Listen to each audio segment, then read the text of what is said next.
आपने खुद ये बयान दिया है कि सीट शेयरिंग में 2 महीने तक सीट शेयरिंग पर डिस्कशन करते रहना अच्छा नहीं था।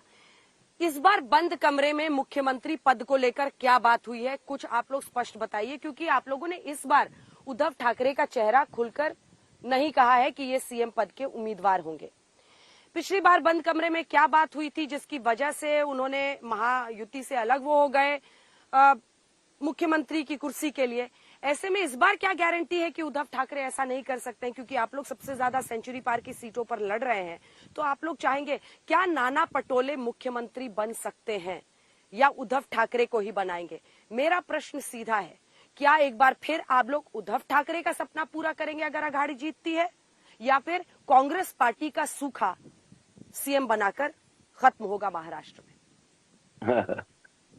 मैं अंजना जी, आपने महाराष्ट्र सूखा नहीं है। महाराष्ट्र हमेशा डेवलपमेंट वाला स्टेट रहा है। और रही बात आपने जो सवाल खड़े किए हैं, हमने आपको पता होगा कि हमने एमबीए का मीटिंग जब लिया था, शरद पवार जी थे, मैं था, उद्धव जी थे। और जब उद्धव जी ने प्रस्ताव रखा तो तब मैंने कहा था कि हम एमबीए करके हम जनता के सामने जाएंगे। हमने बंद कमरे में कोई बात नहीं, हमने कोई बंद कमरे में बात नहीं की। और हमने ओपनली कहा पहले महाराष्ट्र बचाना हमारा दायित्व है और हम महाराष्ट्र बचाने के लिए हम लोग पहले आगे आएंगे। और उद्धव जी है, शरद पवार जी और मैं, हम लोगों ने उसी समय डिसाइड कर लिया, क्योंकि जब ये लोग महाराष्ट्र राज्य को, गुजरात को गिरवी रखने का काम जो कर रहे हैं, तो हमारा पहला दायित्व जब होता है, कुर्सी हमारा पहला दायित्व नहीं है, पहला दायित्व हमारा महाराष्ट्र बचाने का है और वो काम हम कर रहे हैं। और महाराष्ट्र में सरकार तो आना ही है महाविकास आघाड़ी की।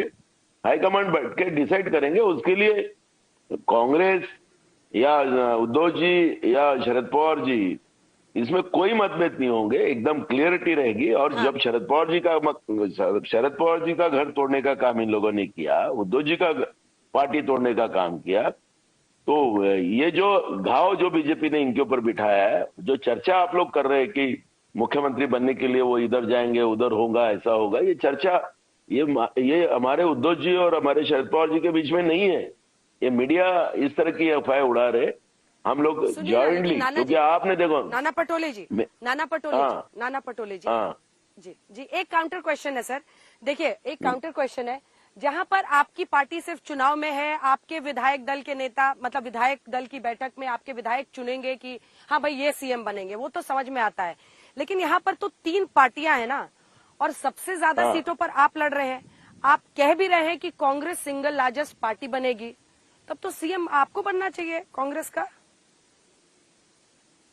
देखो, हम लोग 164 नहीं लड़ रहे, बीजेपी जो लड़ रही है, हम 102 सीट पे लड़ रहे हैं, एकदम क्लियर आपको बता रहे।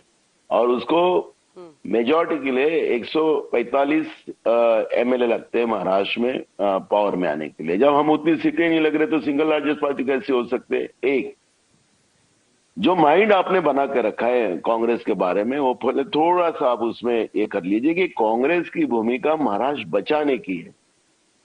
जो पहली बात सोनिया जी ने भी वही काम किया था, और आज भी हमारे राष्ट्रीय अध्यक्ष मल्लिकार्जुन खड़गे जी हो या राहुल जी हो, इनकी हमारी भूमिका एकदम स्पष्ट है। और बीजेपी का जो अलायंस है, इनका मैनिफेस्टो ना साथ में आया है, बीजेपी का अलग मैनिफेस्टो आया है, उनका एकनाथ शिंदे का मैनिफेस्टो और उनकी गारंटी अलग आई, अजीत पवार की तो अलग ही बात है। तो मैं ये नहीं कहता कि उनके अलायंस की मैं बात नहीं करता। हमारा अलायंस एकदम है कि हमने मैनिफेस्टो साथ में दिया, हमने गारंटी साथ में दिया, हम यूनाइटेड है, हमारे में कोई मतभेद नहीं है, हम लोग यूनाइटेड है और महाराष्ट्र बचाने की ये लड़ाई हम लोग लड़ रहे हैं और हम जीतेंगे।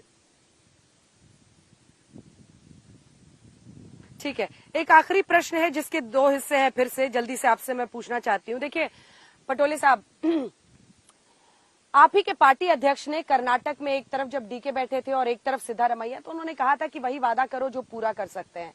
आप लोग कहते हैं कि लाड़की बहन योजना से ये लोगों को डायरेक्ट पैसा दे रहे हैं, आपको अगर सशक्त करना है तो आप लोगों को रोजगार दो। ऐसे में आप ही फिर वादा कर देते हैं 1500 नहीं, हम 3000 देंगे। आप महाराष्ट्र बचाने की बात करते हैं। एक्सपर्ट्स ये बताते हैं कि जिस तरह से रेवड़ियों की रेस चुनावी मैदान में लग रही है, उससे कोई भी राज्य अपनी अर्थव्यवस्था को, आर्थिक स्थिति को मजबूत नहीं बना सकता है। खड़गे साहब ने कर्नाटक में कहा ये मुफ्त राइड बंद, मतलब जो उस पर चर्चा हो रही थी, प्रश्न पूछे जाने पर उन्होंने कहा कि ऐसा ना हो बाद में रोड पर फेंकने के लिए, आप रेत बिछाने के लिए पैसा ना बचे। तो ये 1500 ये दे रहे हैं तो हम 3000 देंगे, वो कह रहे हैं कि अब हम 2100 देंगे। ये जो रेस लगी हुई है, इसमें आप हाई मॉरल ग्राउंड कैसे ले सकते हैं? क्योंकि आप भी उसी कंपटीशन में घुस गए ना मैदान में। आप इतना दोगे, हम इतना देंगे, कैसे चलेगा? महाराष्ट्र कैसे बचेगा? अर्थव्यवस्था राज्य की कैसे बचेगी? देखो, महाराष्ट्र ऐसे एक राज्य है कि यहाँ पर फाइनेंशियल प्रॉब्लम नहीं है। बीजेपी और एकनाथ शिंदे ने जिस तरह से राज्य में करप्शन किया है, वो करप्शन हम रोक देंगे, एकदम क्लियर है।